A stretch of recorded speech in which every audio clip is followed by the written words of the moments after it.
नाशिक जिल्हा परिषद अंतर्गत पेसा क्षेत्रातील शिक्षक भरती प्रक्रिया गेल्या अनेक दिवसांपासून रखडल्याने संबंधित शिक्षक उमेदवारांमध्ये तीव्र नाराजी व्यक्त होते आहे। विविध तांत्रिक आणि न्यायालयीन कारणांमुळे ही भरती प्रक्रिया प्रलंबित असून पात्र आणि कार्यरत उमेदवारांचे भविष्य अंधारात गेल्याची भावना निर्माण झाली आहे। याच पार्श्वभूमीवर पेसा कार्यरत शिक्षक कर्मचारी संघटना नाशिक यांच्या वतीनं येत्या 8 एप्रिल 2026 पासून नाशिक येथील ईदगाह मैदानावर बेमुदत आंदोलन छेडण्याचा इशारा देण्यात आला आहे। या आंदोलनामध्ये जिल्ह्यातील पेसा क्षेत्रातील सर्व पात्र आणि कार्यरत शिक्षक उमेदवार मोठ्या संख्येनं सहभागी होणार असल्याचं संघटनेनं सांगितलं आहे। संघटनेच्या प्रमुख मागण्यांमध्ये पेसा क्षेत्रात कार्यरत सर्व शिक्षक कर्मचाऱ्यांना तात्काळ कायमस्वरूपी नियुक्ती देणे, अनुसूचित क्षेत्रातील बिंदूंवर कार्यरत नॉन पेसा कर्मचाऱ्यांना त्यांच्या मूळ प्रवर्गात सामावून घेणे, तसेच अनुसूचित जमातीसाठी राखीव जागांवर झालेल्या नियुक्त्या रद्द करून त्या जागा रिक्त करण्याची मागणी करण्यात आली आहे।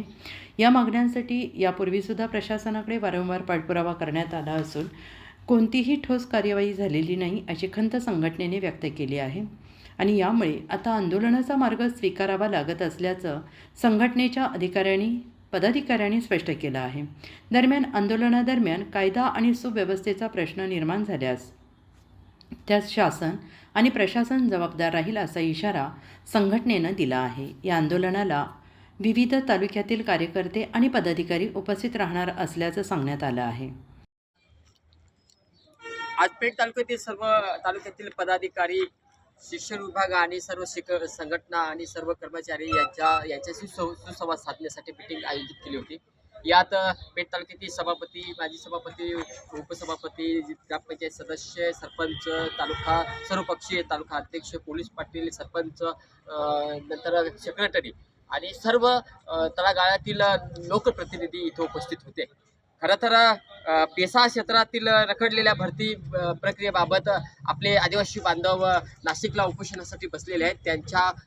त्यांच्या हक्काच्या नोकरीच्या संदर्भात पेठ तालुक्याच्या वतीनं आज त्या विद्यार्थ्यांना न्याय मिळावा यासाठी शिक्षण विभागातील असलेल्या बिंदू नामावलीचा सर्व यथंभूत अहवाल, प्रक्रिया कशी आहे, किती रिक्त पद आहे या संदर्भात इथे कृषी बाजार समितीचे सभापती सन्मानित श्यामजी सर, येथील माजी उपसभापती सन्मानित वाघमारे साहेब, उपसभापती सन्मानित पवार साहेब, पोलीस पाटील अध्यक्ष असलेले माजी असलेले घुसारे साहेब आणि सर्व इथे चौधरी साहेब आहेत, देशमुख साहेब आहेत आणि सरपंच महोदय सर्व इथे उपस्थित आहेत। खरं तर आदिवासी भागातील हा अन्याय अत्याचार मंत्री महोदयांना विनंती करेल ह्या व्हिडिओच्या माध्यमातून, आपण भरती प्रक्रिया करत असताना बिंदू नामावलीचा अहवाल हा स्पष्टपणे ह्या विद्यार्थ्यांच्या समोर आला पाहिजे आणि आपल्यात आदिवासी बांधवांमध्ये लावून देण्याचं हे षडयंत्र आहे, हे कुठेतरी थांबलं पाहिजे।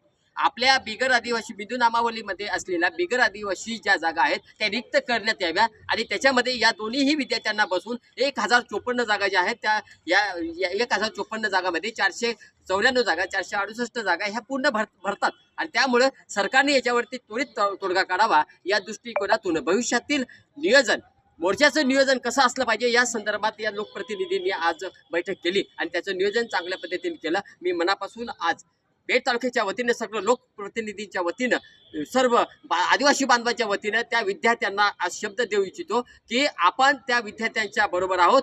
भविष्यात मोठा मोर्चा काढण्याची ताकद आणि रस्ता रोको करण्याची ताकद निर्माण झाली तर आम्ही आज शब्द देतोय की आपण कोणत्याही पद्धतीने घाबरून जाता कामा नये। तुमच्या प्रक्रियेबरोबर तुमच्या पेसा भरती जी रखडलेली आहे ती पूर्ण करण्यासाठी आम्ही तुमच्या बरोबर आहे। जय हिंद, जय महाराष्ट्र, जय आदिवासी।